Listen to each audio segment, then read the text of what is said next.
Bom, exercícios multiarticulares são aqueles que utilizam, né, mais de uma articulação para fazer o movimento. Caramba, Leandro, não precisa explicar até isso. Olha, claro que precisa. Pô, todo mundo tem que aprender. Então já clica no gostei, se inscreva aqui no canal, que eu vou comentar aqui sobre os 5 melhores exercícios multiarticulares. Então eu vou fazer o seguinte, eu vou fazer o top 5, eu vou fazer alguns comentários depois, eu vou tecer alguns comentários um pouquinho depois, para você entender quais são os melhores exercícios de fato. Mas vamos comentar sobre os melhores multiarticulares. Bom, o número 5 é o esquecido, esquecido eu digo porque realmente o pessoal não faz tanto, tudo bem que tem muita gente com sobrepeso e tal, que é a barra fixa. A barra fixa e o puxador, eles têm uma mecânica aparentemente igual, mas nós temos algumas diferenças. Até mesmo coisas um pouco mais assim, como por exemplo a barra fixa trabalhar mais o abdômen, né, do que a puxada. De qualquer forma, os dois são excelentes, mas a barra fixa para construtor de largura de dorsal, ela é extremamente fenomenal. Então você vê gente que só faz barra fixa e flexão de braço e coisa assim e consegue algum grau de hipertrofia bem interessante.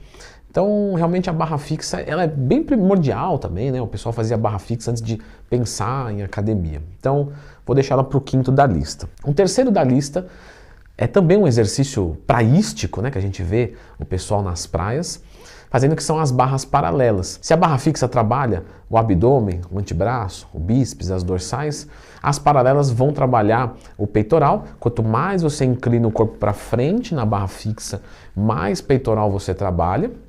E quanto mais ereto você fica, mais você utiliza aqui da parte de trás. O tríceps, é claro.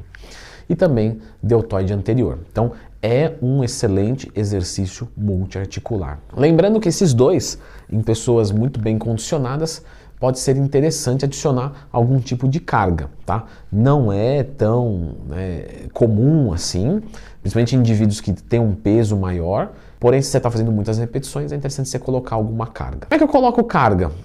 Nós temos um cinturão realmente, que você passa uma corrente nele e ele se pendura algumas anilhas. Não é muito comum nas academias mais frufru de hoje em dia. Vamos ao nosso exercício multiarticular número 3, agora claro, entrando naquele top 3, que é o supino. Então definitivamente o supino trabalha o deltoide anterior, peitoral e o tríceps. Todos os supinos são excelentes. Número 2, o agachamento livre. Você já sabe qual que é o número 1, né? Mas por que ele está no número 1, levantamento terra? Vamos primeiro falar aqui do agachamento. Você trabalha bastante os membros inferiores completos, então é um excelente exercício.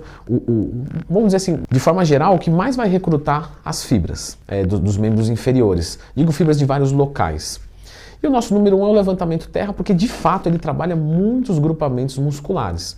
Então ele trabalha o trapézio, o deltoide posterior, as dorsais, a região lombar, os posteriores de coxa, os bíceps e os antebraços também.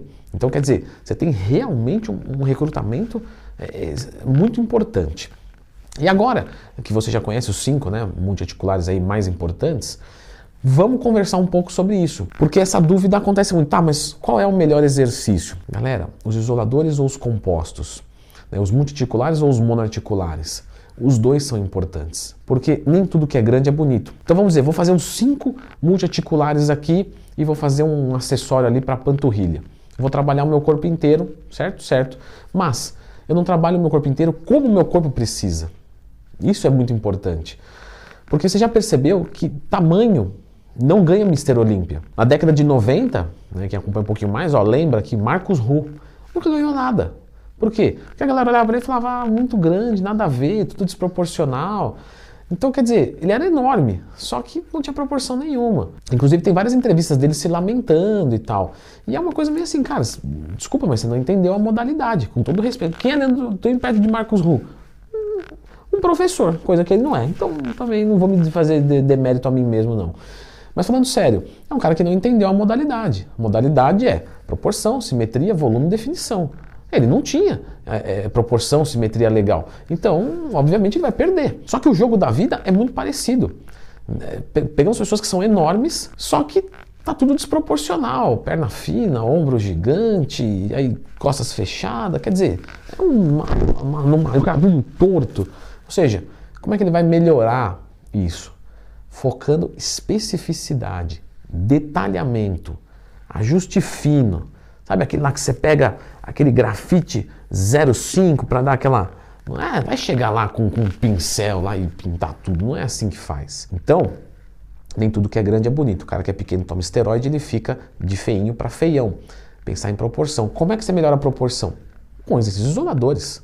Não tem como. Agora, os multiarticulares, para quem não tem um grande volume muscular ainda, são excelentes.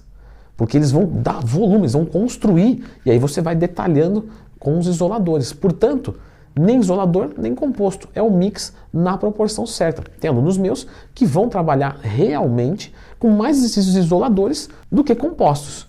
E já tem outros que vai ser mais composto do que isolador. Independente de ser avançado ou intermediário ou iniciante. É verdade, os iniciantes lá no comecinho, depois do treino de adaptação, que a pessoa já está bem para conseguir fazer um terrinha e tal, normalmente no começo você usa mais multiarticulares para dar mais volume, e depois que você entende como a forma física do cara é, você vai dando mais isoladores. Mas pode ter, né, diferença, que vamos pegar um cara que por um acaso precisa de peitoral, de tríceps e de ombro. Então ele vai fazer mais supinos do que crucifixo, mesmo que ele seja avançado.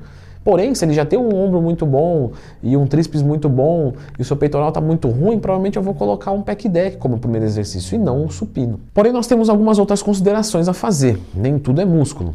Por exemplo, para quem visa muito mais um bem-estar e funcionamento do seu corpo e não se preocupa tanto com o visual, os multiarticulares vão melhores, porque você recruta mais grupamentos musculares, você sobe mais a frequência cardíaca, isso é bom. Você melhora, muito melhor a coordenação motora, lógico, porque é muito mais difícil fazer um supino do que fazer um pec deck, então você melhora a coordenação motora também. Consequentemente, você melhora a sua mobilidade. Por eles permitirem que você eleve mais carga, o desenvolvimento da força como um todo, porque tem que ter uma sinergia, é maior. O gasto energético de você fazer um supino, um agachamento, um terra, é muito maior do que você fazer uma rosca concentrada. Dependendo do objetivo do aluno, novamente saindo um pouco do âmbito visual, eles podem gerar uma economia de tempo, porque eu faço exercícios que pegam vários grupamentos musculares ao mesmo tempo. O melhor treino do mundo é o treino que foi feito para você. Olha que romântico, né? Agora, será que compensa colocar mais carga ou fazer mais repetições, visando hipertrofia? Sempre se perguntou sobre isso, vai se perguntar mais. Então agora, dedique agora 8, 9 minutinhos para ver esse vídeo aqui. Compensa fazer mais repetições ou colocar mais carga para hipertrofiar mais? Vamos lá.